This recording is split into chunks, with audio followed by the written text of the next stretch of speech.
Welcome, kind listener. My name is Gentle Fox. You may not know me now, but by the end of this masterpiece, you will, and I trust you'll think of me as an old friend. What you'll be hearing tonight is an excerpt from our Twitch stream. I hope you'll enjoy that extra ambiance and my soft-spoken voice as we explore Leo Tolstoy's classic, Anna Karenina.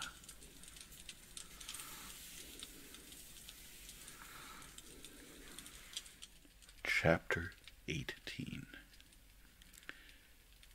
Vronsky followed the conductor to the carriage, and at the door of the compartment stopped to allow a lady to leave. With the habitual flair of a worldly man, Vronsky determined from one glance at this lady's appearance that she belonged to high society. He excused himself and was about to enter the carriage, but felt a need to glance at her once more. Not because she was very beautiful, not because of the elegance and modest grace that could be seen in her whole figure, but because there was something especially gentle and tender in the expression of her sweet-looking face as she stepped past him. As he looked back, she also turned her head.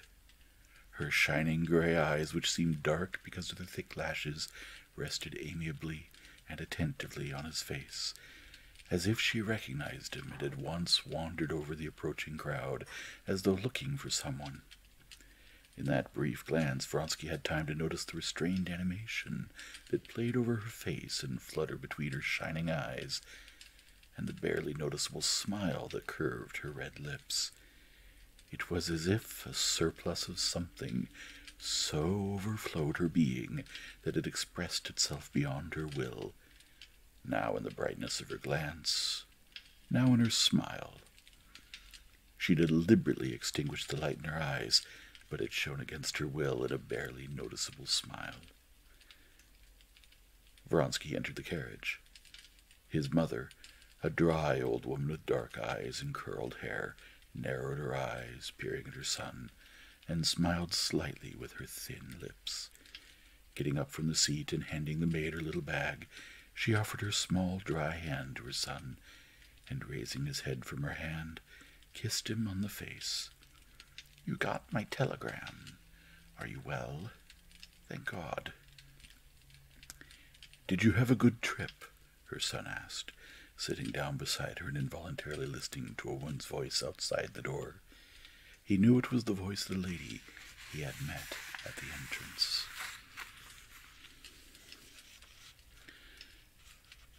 "I still don't agree with you," the lady's voice said. "A Petersburg point of view, madam." "Not Petersburg, merely a woman's," she answered.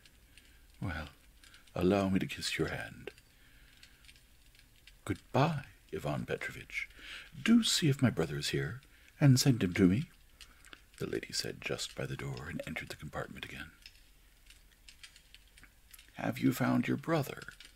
asked Countess Vronsky, addressing the lady. Vronsky remembered now that this was Mademoiselle Karenina. "Your brother is here," he said, getting up. "Excuse me, I didn't recognize you. And then our acquaintance was so brief," Vronsky said, bowing, "that you surely don't remember me." "Oh, no. I would have recognized you, because your mother and I seem to have spent the whole trip talking only of you," she said, finally allowing her animation, which was begging to be let out, to show itself in a smile. "And my brother still isn't here." "Call him Alyosha," said the old countess. Vronsky went out on the platform and shouted, "Oblonsky, this way!" Mademoiselle Karenina did not wait for her brother, but on seeing him, got out of the carriage with a light, resolute step. And as soon as her brother came up to her, she threw her left arm around his neck in a movement that surprised Vronsky by its resoluteness and grace, quickly drew him to her, and gave him a hearty kiss. Vronsky, not taking his eyes away, looked at her and smiled, himself not knowing at what. But remembering that his mother was waiting for him, he He again got into the carriage. "Very sweet, isn't she?" the Countess said of Mademoiselle Karenina. "Her husband put her with me, and I was very glad. We talked all the way. Well, and they say that vous ferez le parfait amour. Tant mieux, mon cher, tant mieux." "I don't know what you're hinting at, maman," her son replied coolly. "Let's go then, maman." Mademoiselle Karenina came back into the carriage to take the leave of the Countess. "Well, Countess, so you've met your son and I, my brother," she said gaily, "and all my stories are exhausted. There was nothing more to tell." "Ah, no, my dear," said the Countess, taking her hand. "I could go around the world with you and not be bored. You're one of those sweet women with whom it's pleasant both to talk and to be silent. And please don't keep thinking about your son. It's impossible for you never to be separated." Mademoiselle Karenina stood motionless, holding herself very straight, and her eyes were smiling.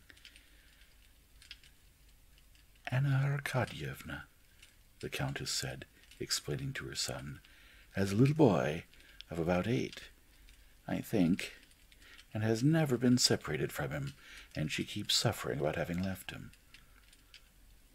"Yes, the Countess and I spent the whole time talking, I about my son, she about hers," said Mademoiselle Karenina, and again a smile lit up her face, a tender smile addressed to him.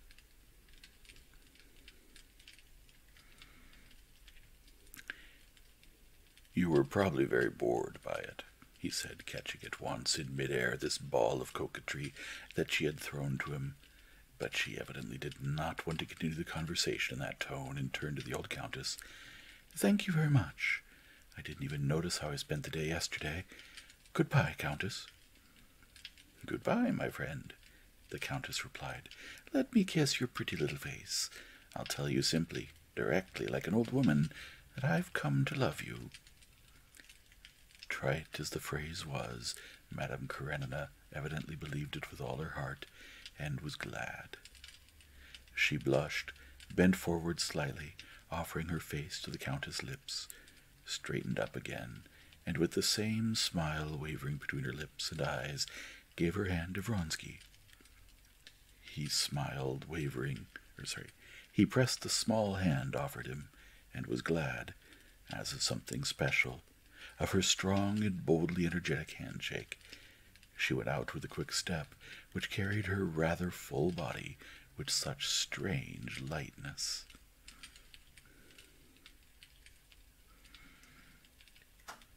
"Very sweet," said the old woman. Her son was thinking the same. He followed her with his eyes until her graceful figure disappeared, and the smile stayed on his face. Through the window he saw her go up to her brother, put her hand on his arm, and begin animatedly telling him something that obviously had nothing to do with him, Vronsky, and he found that vexing. "Well, so, maman, are you quite well?" he repeated, turning to his mother. "Everything's fine. Excellent. Alexandra was very sweet, and Marie has become very pretty. She's very interesting."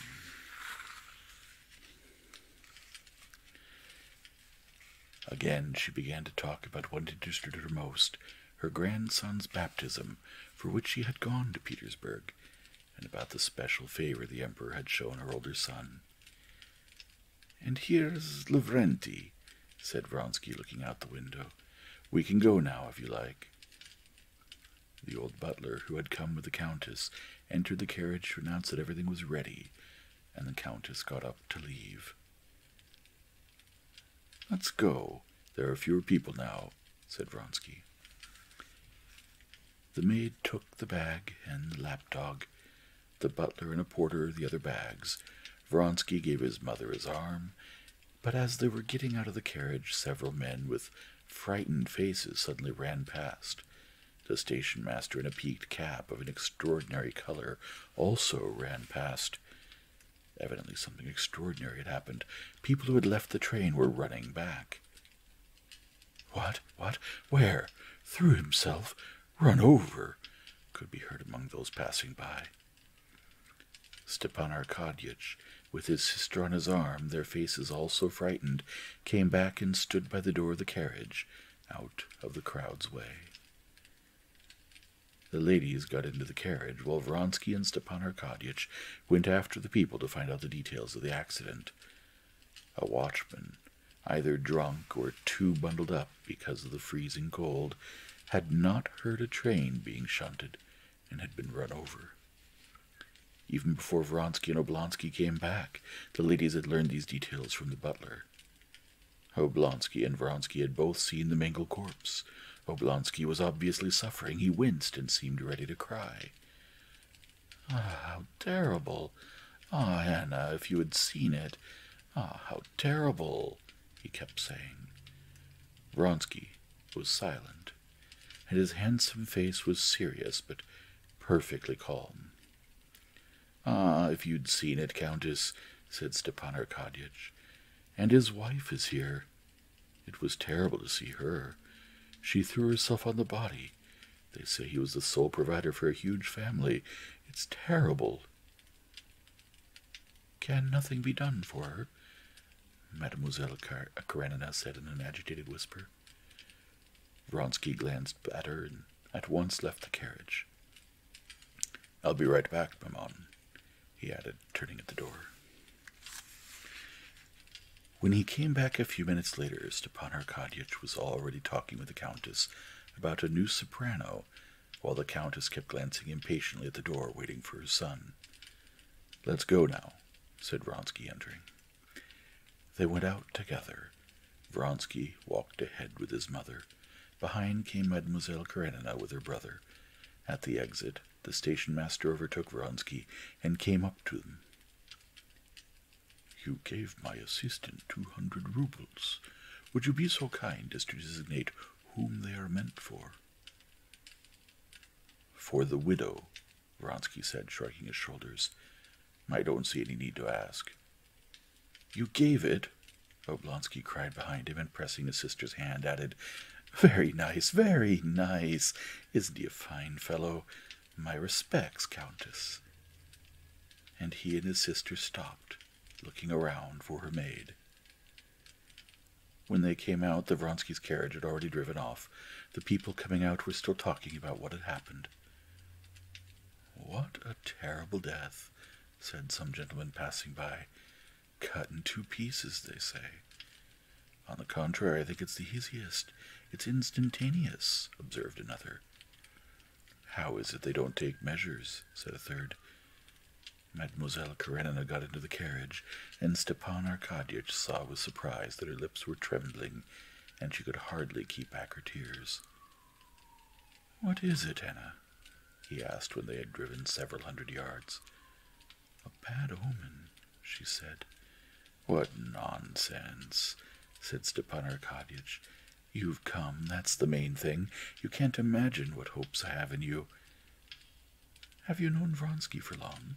she asked. "Yes. You know, we hope he's going to marry Kitty." "Oh?" Anna said softly. "Well, now let's talk all about you," she added, tossing her head as if she wanted physically to drive away something superfluous that was bothering her. "Let's talk about your affairs. I got your letter, and here I am." "Yes, you're my only hope," said Stepan Arkadyevich. "Well, tell me everything." And Stepan Arkadyevich started telling. Driving up to the house, Oblonsky helped his sister out, sighed, pressed her hand, and went to his office.